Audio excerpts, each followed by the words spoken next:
Welcome back to another technical deep dive here in the Debug Zone. Today, we're tackling a big question and breaking it down with insights from other users.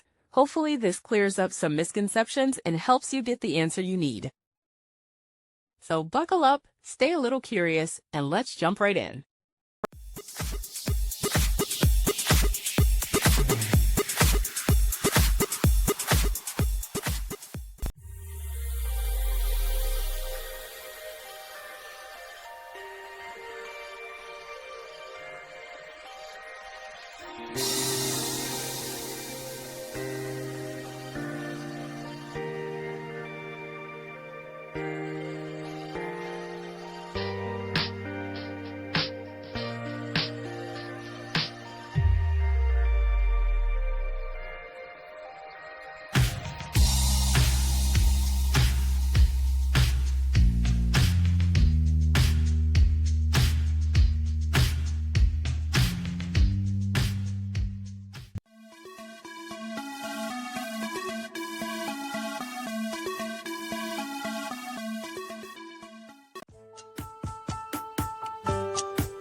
And that's a wrap.